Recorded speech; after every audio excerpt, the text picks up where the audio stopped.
Bonjour, les quelques enseignements que je vais tirer finalement de ce chemin de Compostelle. Euh, les points négatifs déjà, c'est que j'ai fait des étapes beaucoup trop longues, 35 km le premier jour et enchaîné avec des 25-30 km sur les jours d'après.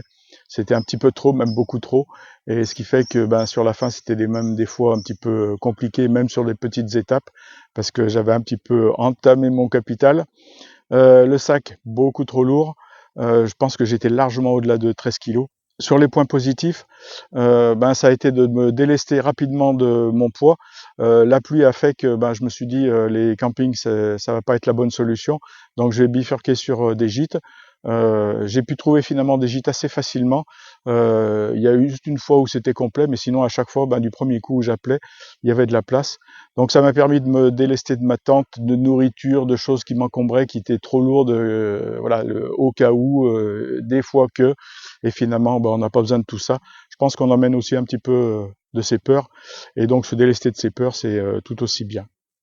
Finalement, en faisant des étapes plus courtes, ça me permettra à l'avenir donc d'avoir le temps de m'arrêter, de regarder, de contempler, de discuter, d'échanger avec des personnes, que ce soit des habitants, comme quand je suis arrivé à Conques, tomber sur ce poète danois, un gars mais complètement en dehors de nos conventions, qui a un passé et scientifique et poétique, et enfin il est vraiment très très éclectique. Et finalement, il m'a expliqué un petit peu pourquoi il avait écrit ce poème, tous les sens donc de ce poème qui était en plusieurs langues, ainsi que toute l'historique de la ville de la commune de Conques. Et c'était mais sublime, magnifique. Ça m'a pris à peu près une demi-heure, mais bon, peu importe, j'avais le temps ce jour-là.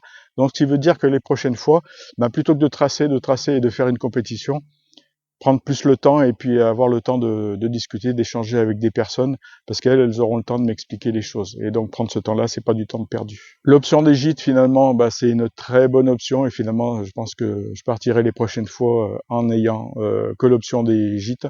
Ça permet de tous se retrouver, et souvent on se retrouve entre pèlerins avec qui on était la veille ou l'avant-veille, se retrouver et sur le chemin et le soir en gîte, d'échanger, de partager un petit peu nos expériences, et c'est excessivement enrichissant.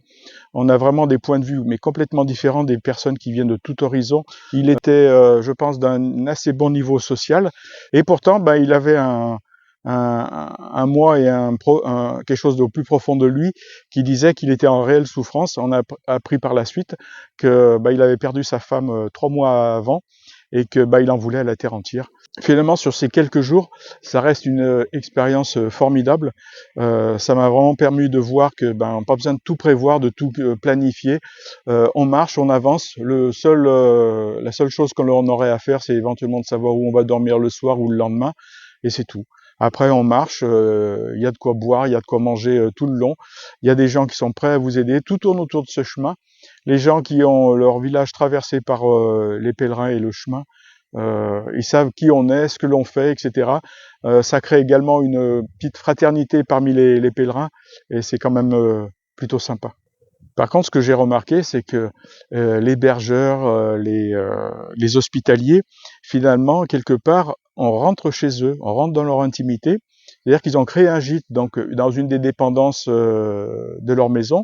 Et bien qu'ils nous disent, voilà, ici c'est chez nous, là c'est le gîte et les dortoirs, etc. Mais n'empêche qu'on est dans la même bâtisse, on est juste à côté.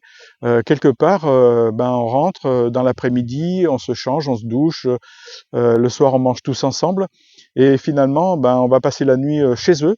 Et quelque part, j'essayais des fois de me mettre à leur place, et je me disais, mais euh, le matin, on va se quitter, mais n'empêche que pendant toute l'après-midi et la soirée, on est chez eux. Ils nous reçoivent, et quelque part, c'est vraiment un don de soi qui est, je trouve, assez extraordinaire. Pour moi, finalement, ça reste une expérience mais magnifique. Ces quelques jours ont été vraiment dépaysants. Je suis vraiment sorti de ma zone de confort, c'est-à-dire que j'avais plus mon quotidien fait de tout ce dont j'ai besoin. Là, j'avais juste mes souliers, mon short, mon t-shirt, et allez, on avance. Alors, de temps en temps, il pleuvait, mais finalement, moi qui redoute, qui aime pas la pluie, au bout d'un moment, ça n'a pas été trop un handicap. C'est-à-dire qu'on arrive presque à oublier qu'il pleut, parce que on est habité de quelque chose qui fait que on va du point A au point B, et qu'il faut qu'on arrive avant telle heure, ou qu'on passe par tel endroit, je loupe pas les balises, tout va bien. Comme moi, ça m'arrive régulièrement de me paumer, donc je faisais vraiment attention où j'allais. Mais c'est vraiment quelque chose qui nous sort vraiment de notre quotidien. Peut-être pas de notre zone de confort. Il faudrait que je fasse beaucoup plus de jours. L'année prochaine, ça sera vraiment quelque chose de plus probant. Mais là, au moins, vraiment, ça m'a sorti de mon quotidien. Ça m'a vraiment permis de découvrir des gens qui étaient mais d'une richesse extrême. Il y a un monsieur qu'on a suivi plusieurs fois et on a appris, mais au bout de quelques jours, que finalement c'était un très très haut gradé de la marine nationale et il était d'une simplicité, d'une gentillesse, d'une bienveillance extrême.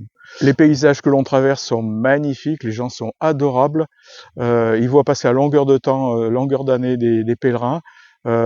C'est bonjour, comment allez-vous, comment ça va, etc. On n'est pas en ville, on est à la campagne, il n'y a pas d'agressivité, il n'y a que de la bienveillance. Ils nous voient passer parce qu'ils savent que des moments, on est un petit peu dans le dur ou qu'on est en train de marcher un petit peu seul avec nous-mêmes. Et des fois même sans se dire bonjour, mais des fois des gens qui étaient sur leur tracteur dans le champ, soit ils hochaient la tête, soit un petit signe de la main. C'est magnifique. Finalement, c'est ça la vie. La vie en ville, des fois, souvent, c'est des choses assez impersonnelles. Là, on est un peu tout seul avec nous-mêmes pendant qu'on marche, mais n'empêche que tout autour gravite tout un monde qui nous accompagne un petit peu. C'est des gens aussi qui l'ont fait ce chemin, parce que je pense qu'au bout d'un moment, ça les a sûrement interpellés. Cette année, j'ai découvert et j'ai approfondi un petit peu ce que j'avais commencé à découvrir l'année dernière. Souvent, ce que je disais, c'était aller chercher son essentiel. L'année dernière, je l'ai pas trouvé. Cette année, il y a un petit quelque chose qui a commencé à frémir. J'ai découvert d'autres choses. Je l'ai pas encore trouvé. Il faut que j'y retourne l'année prochaine. L'année prochaine, j'aurai largement le temps de le faire. Donc, cette fois-ci, il faut vraiment que je l'aille le chercher, le trouver. Si je l'ai pas trouvé, j'y reviendrai. Voilà. Franchement, si un jour vous avez l'occasion de faire ce chemin en partie, en totalité, peu importe, faites-le, c'est vraiment une expérience avec soi-même qui est magnifique.